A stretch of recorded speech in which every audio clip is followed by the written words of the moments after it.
Corona virus को लेकर आज तक कहा जाता है कि ये चीन की साजिश थी। डोनाल्ड ट्रंप तो पहले से ही कोरोना वायरस को चाइना वायरस कहा करते थे, लेकिन इस बार तो अमेरिका ने चीन की चाल को अपने घर में पकड़ा है। चीन की बड़ी साजिश थी कि अमेरिका को भूखा मारा जाए, उसकी सारी फसलों को बर्बाद कर दिया जाए।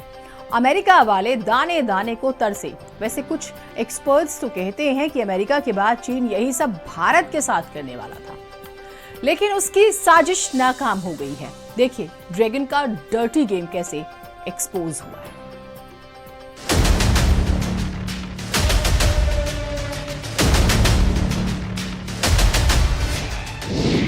अमेरिका के खिलाफ ड्रैगन का डर्टी गेम।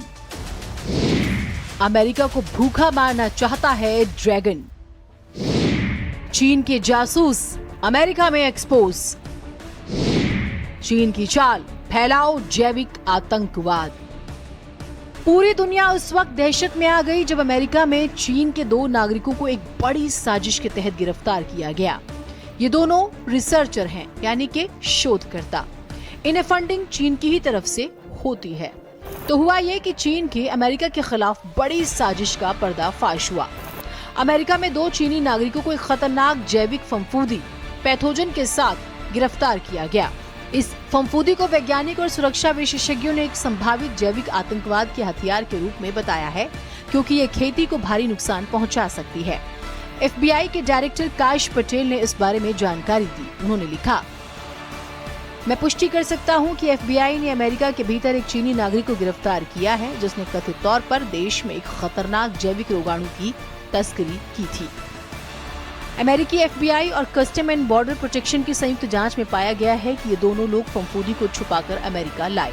इनके खिलाफ साजिश रचना, गलत बयान देना और वीजा धोखाधड़ी के आरोप लगाए गए। जांच में ये भी पता चला है कि जियान को चीन सरकार से इस फफूंदी पर काम करने के लिए फंडिंग मिली हुई थी।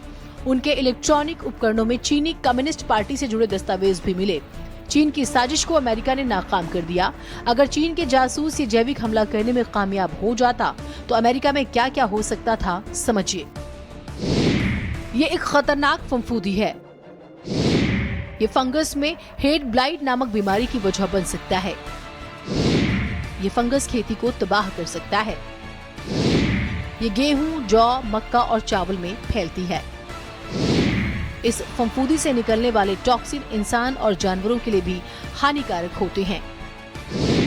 इस फंगस से इंसान जानवर दोनों की सेहत को नुकसान हो सकता है। दोनों को गंभीर बीमारी हो सकती है। फंगस से हर साल दुनिया भर में अरबों डॉलर का आर्थिक नुकसान हो सकता है। ये टॉक्सिन लिवर को नुकसान पहुंचाते हैं और प्रजनन संबंधी समस्याएं पैदा कर सकते हैं। अमेरिका ने जिन चीनी जासूसों को पकड़ा है उनके बारे में भी आपको बताते हैं। जुनियोंग लियू और यूंगकिंग जियान दोनों चीनी नागरिक हैं। दोनों चीनी शोधकर्ता हैं। दोनों जुलाई 2024 में ये फफूंदी अमेरिका में अपने साथ लाए। दोनों ने मिशिगन यूनिवर्सिटी की एक लैब में रिसर्च करने की कोशिश की।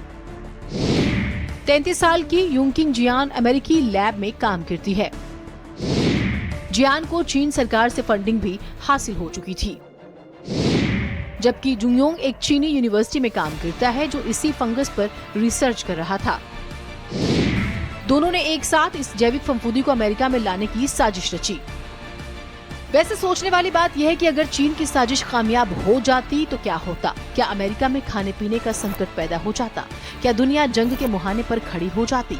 वैसे मामला अमेरिका और चीन के बीच पहले से ही बढ़े हुए तनाव के बीच सामने आया। हाल ही में ट्रंप प्रशासन ने घोषणा की थी कि वो चीन के छात्रों और शोधकर्ताओं के वीजा रद्द करने में कड़ी कार्रवाई करेंगे, खासकर उन लोगों के लिए जो चीन की कम्युनिस्ट पार्टी से जुड़े हैं या संवेदनशील क्षेत्रों में पढ़ाई कर रहे हैं। ब्यूरो रिपोर्ट, भारत समाचार।